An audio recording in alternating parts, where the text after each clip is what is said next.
नमस्कार। आज हम उन स्रोतों पर बात कर रहे हैं जो बताते हैं कि कैसे हम पब्लिक कंटेंट जैसे रील्स और पोस्ट्स हम्म। उससे आगे बढ़कर अपने दर्शकों के साथ कुछ गहरा, कुछ ज्यादा पर्सनल रिश्ता बना सकते हैं। हम्म। खास तौर पर व्हाट्सएप और टेलीग्राम जैसे जो प्राइवेट प्लेटफॉर्म्स हैं, उन पर पवित्र दायरे या सीक्रेट सर्कल्स बनाने का जो आइडिया है उसे खंगालेंगे। हम्म। मतलब वो निजी सेफ ऑनलाइन जगहें जहां सतही बातचीत नहीं बल्कि गहरा भरोसे वाला रिश्ता बनता है। हाँ, और ये जरूरी क्यों है, इस पर भी सोचना चाहिए। हाँ बिल्कुल। स्रोत यही इशारा करते हैं कि जब दर्शक आपके कंटेंट से कनेक्ट करते हैं तो वो अक्सर ज्यादा करीबी चाहते हैं। हाँ। और अगर उन्हें ये कनेक्शन किसी प्राइवेट सेफ जगह पर नहीं मिलता हम्म। तो फिर ध्यान भटक सकता है। हम्म। लेकिन अगर ऐसी जगह हो तो वो टिक जाते हैं, एक तरह से एंकर हो जाते हैं। तो चलिए इस पर और बात करते हैं। हाँ, और यहाँ दिलचस्प बात यह है कि ये सिर्फ ऑडियंस को रिटेन करने के बारे में नहीं है। ये असल में उस जुड़ाव की पूरी प्रकृति को बदलने जैसा है। यहाँ आकर्षक बात यह है कि स्रोत कहते हैं कि ये सिर्फ कंटेंट बांटना नहीं है, बल्कि दर्शकों को भावनात्मक रूप से थामना है, उनको होल्ड करना है। और ये आइडिया कोचिंग के जो सिद्धांत होते हैं ना, उनसे काफी मिलता जुलता है, जहां आप किसी को सेफ महसूस करा के उसके विकास में मदद करते हैं। सही बात है। ये पारंपरिक मार्केटिंग फनल वाली सोच से तो काफी अलग है, जहां अक्सर इस गहराई पर ध्यान नहीं जाता। बिल्कुल, स्रोत के हिसाब से ये गहराई लंबे जुड़ाव के लिए बहुत जरूरी है। ये थामने वाली बात काफी दिलचस्प है। तो स्रोत इसे असलियत में करने के लिए क्या तरीके सुझाते हैं? आपने व्हाट्सएप और टेलीग्राम का जिक्र किया था, है ना? हाँ बिल्कुल, स्रोत इन्हीं दो मुख्य प्लेटफॉर्म्स पर फोकस करते हैं। व्हाट्सएप को कहते हैं छोटे ज्यादा इंटीमेट ग्रुप्स या ब्रॉडकास्ट लिस्ट के लिए अच्छा है। वहां वो आपसी बातचीत और निजी एहसास शायद ज्यादा मजबूत हो सकता है इसकी जो एंड टू एंड एन्क्रिप्शन है डिफॉल्ट वाली, वो भी इस पवित्र और सुरक्षित एहसास को थोड़ा बढ़ाती हो। अच्छा। और टेलीग्राम के बारे में, वो कैसे अलग है? टेलीग्राम को वो बड़े समुदायों या चैनल स्टाइल वितरण के लिए बेहतर मानते हैं, जहां आप ज्यादा लोगों तक एक व्यवस्थित तरीके से पहुंच सकते हैं। जैसे मान लीजिए आपको नियमित रूप से कुछ माइक्रो विजडम या छोटी छोटी बातें शेयर करनी है, तो स्रोत कहते हैं कि चुनाव इस पर निर्भर करेगा कि आप किस प्लेटफॉर्म पर ज्यादा सहज है, आपके दर्शक कहाँ ज्यादा एक्टिव है और आप किस तरह की एनर्जी, किस तरह का माहौल बनाना चाहते हैं। समझ गए।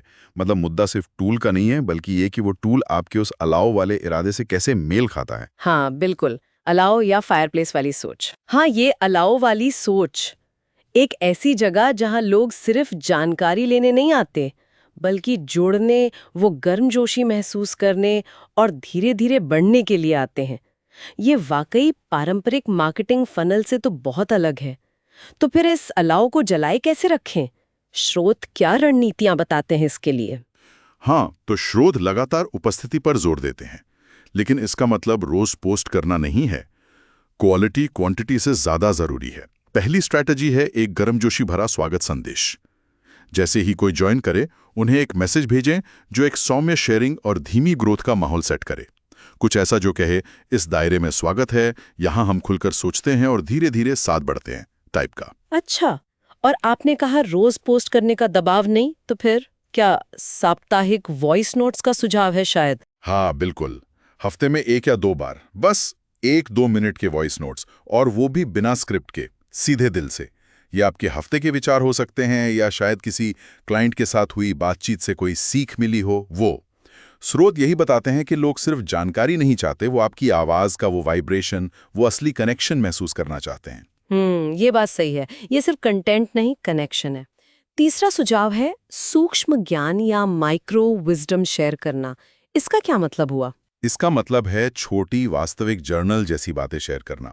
ये वो पॉलिश किए हुए पोस्ट्स नहीं है। जैसे आप कह सकते हैं, एक रिमाइंडर जिसकी मुझे आज जरूरत थी, या 3 शब्द जिन्होंने आज सुबह मेरी एनर्जी बदल दी। ये छोटी ईमानदार झलकियां ज्यादा गहराई से कनेक्ट कर सकती हैं। मकसद ज्यादा कंटेंट देना नहीं है, बल्कि असली पल साझा करना है। ओके, और फिर आते हैं चिंतनशील प्रश्न।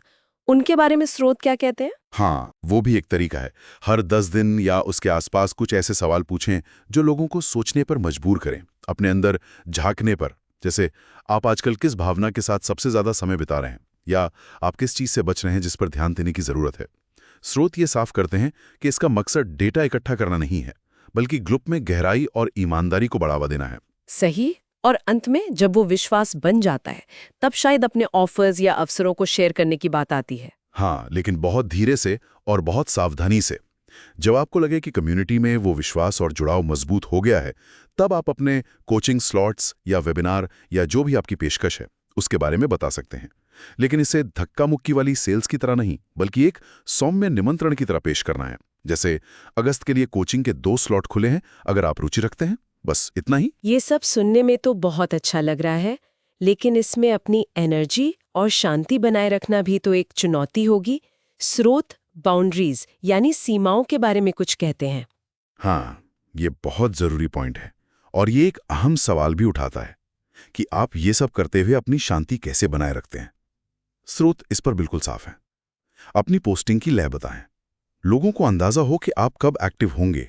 हर मैसेज का तुरंत जवाब देने का दबाव महसूस ना करें और जरूरत पड़े तो नोटिफिकेशंस बंद कर दें।